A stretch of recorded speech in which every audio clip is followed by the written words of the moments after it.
ગોમ કેના ફેવરમાં છે ભાઈ? ઉતવાળો બોલજો, ગોમ કેના ફેવરમાં છે? આપણા સમાજમાં આપણને કોઈને પૂછ્યું ના.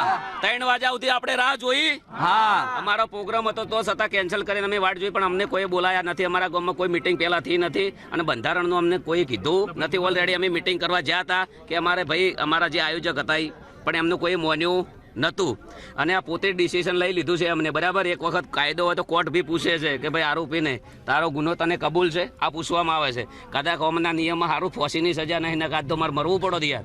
અને આ તો સારું છે કે એના ઘરમાં હું નહીં રહેતો ને શિયાળાનો ઢાજનો ઠરી જોત. પોતે ડિસિઝન લઈ લેવું ને પોતે બોલવું, એમને ખબર નહીં કે શું કરવું શું ના કરવું એમ. અને જે 4-5 જણા છે એ ગોમના છે એ લોકોને ખાસ કરીને મને નેચું દેખાડવાની વાત કરી છે અને એ લોકોને જ આયોજન કર્યું છે. આખું ગોમ કેના ફેવરમાં છે ભાઈ? આજે અમે 3 વાગ્યા સુધી બેઠા છે. અમારા વડીલો, અમારા કાકા, અમારું કુટુંબ બધું. અમે પણ હવે જોરદાર મિટિંગ કરવાના છીએ. હું ખોટો હશું તો મારા ફેવરમાં કોઈ નહીં આવે. જે દિવસ મિટિંગ કરશું એ દિવસે ખબર પડી જશે કે ગબ્બર ઠાકોર સાચો વ્યક્તિ હશે તો એ દિવસે ખબર પડી જશે કે એમના ફેવરમાં જનતા કેટલી છે, સમાજ કેટલો છે. અત્યારે સમાજે સમાજ બહાર કરવાની જે વાત કરી છે, આ વાતને આપ કઈ રીતે જોઈ રહ્યા છો?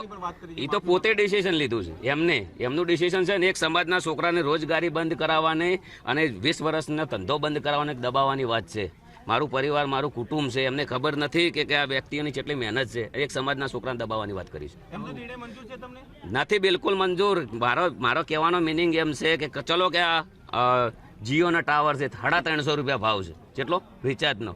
બરાબર, દરેક ગામની અંદર સમાજ નિર્ણય કરી કે ભાઈ તમારું ટાવર નહીં રહેવા દઈએ, 100 રૂપિયા રિચાર્જ ના કરો. નહીં થાય એમનાથી, કદી નહીં થાય. આજે નહીં થાય ને કાલે નહીં થાય.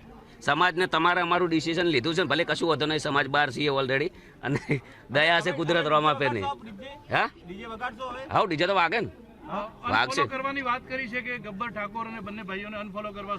અનફોલો તો હવે છે વસ્તુ છે, એ લોકચાહનાની વાતો છે. અનફોલો તો બરાબર, લોકો જે અમારી વેદના સમજે છે એમને ખબર છે. બરાબર, અને ઓલરેડી અમે લડ્યા ને. અમે લડ્યા તો અમુક ડીજે વાળા છે, સંગીતકાર છે, જે લોકોને રાત દાડો મહેનત કરી 20-20 વર્ષ જે સંગીતને આલ્યા છે એ લોકો માટે તો આપણે હવે કરવાના જ છીએ.